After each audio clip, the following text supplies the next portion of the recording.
बिहार को अपराध मुक्त और विकसित राज्य बनाने का दावा कमोबेश हर पार्टी के दिग्गज करते हैं, लेकिन एडीआर की रिपोर्ट से साफ हो गया है कि इन नेताओं के दावे पूरी तरह से खोखले हो चुके हैं। एडीआर की रिपोर्ट के मुताबिक बिहार की राजनीति का पूरी तरह से अपराधीकरण हो गया है।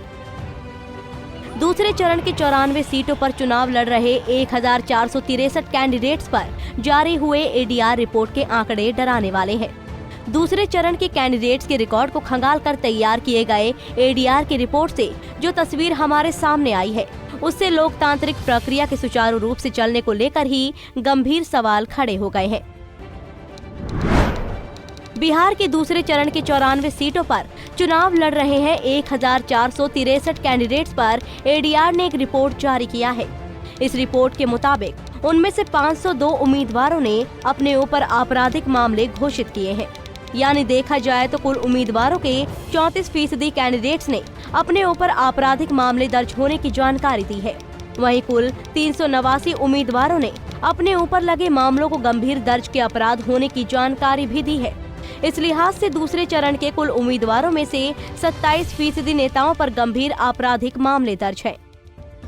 चुनाव प्रचार के दौरान भले ही हर राजनीतिक दल अपने विरोधियों पर तरह तरह के आरोप लगाते हैं, लेकिन राजनीति की इस काल कोठरी में हर पार्टी के चेहरे दागदार हैं। दूसरे चरण में आरजेडी के 56 उम्मीदवारों में से 36 कैंडिडेट्स पर आपराधिक मामले दर्ज हैं। यानी आरजेडी के दूसरे चरण के कुल उम्मीदवारों में से 64% कैंडिडेट्स पर आपराधिक मामले दर्ज हैं। इस रेस में बीजेपी भी आरजेडी के साथ कदम ताल करती नजर आ रही है। दूसरे चरण में बीजेपी के 46 में से 29 कैंडिडेट्स पर आपराधिक मामला दर्ज है।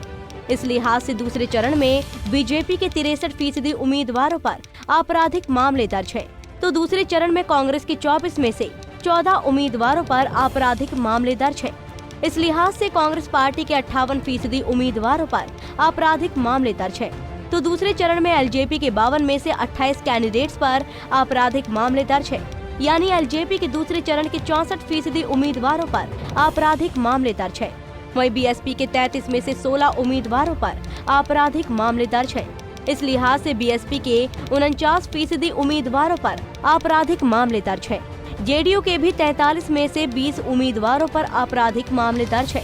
यानी जेडीयू के दूसरे चरण के 47% उम्मीदवारों पर आपराधिक मामले दर्ज है।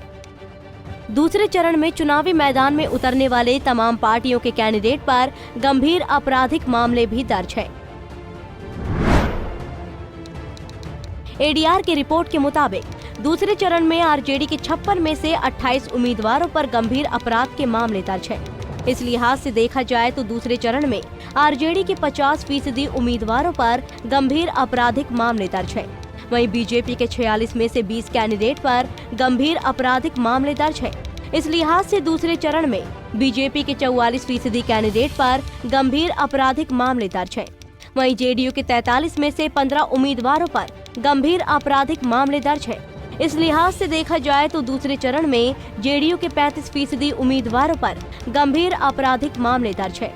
वहीं दूसरे चरण में कांग्रेस की 24 में से 10 उम्मीदवार यानी कुल कैंडिडेट्स के 42% उम्मीदवारों पर गंभीर आपराधिक मामले दर्ज है, तो लोजपा के 52 में से 24 उम्मीदवार यानी 46% कैंडिडेट्स पर गंभीर आपराधिक मामले दर्ज है। चुनाव प्रचार के दौरान हर पार्टी के दिग्गज नेता महिलाओं की सुरक्षा का दावा करते हैं, लेकिन दूसरे चरण में 49 उम्मीदवारों ने महिलाओं पर अत्याचार से संबंधित शर्मनाक मामले में शामिल होने की जानकारी दी है। इनमें से 49 उम्मीदवारों में से 4 पर बलात्कार जैसे जघन्य अपराध में शामिल होने का मामला दर्ज है। वहीं 32 उम्मीदवारों ने अपने ऊपर हत्या से संबंधित मामले में शामिल होने की जानकारी दी। इसके अलावा 143 उम्मीदवारों ने अपने ऊपर हत्या की कोशिश में शामिल होने की जानकारी दी है। दूसरे चरण के 94 में से 84 विधानसभा क्षेत्र संवेदनशील निर्वाचन क्षेत्र है। दरअसल जिन निर्वाचन क्षेत्रों के 3 या 3 से अधिक उम्मीदवारों पर आपराधिक मामले दर्ज होते हैं, उसे संवेदनशील क्षेत्र कहा जाता है। यानी बिहार में दूसरे चरण के चुनाव वाले कुल सीटों में से 89% सीट संवेदनशील क्षेत्र के तहत आता है।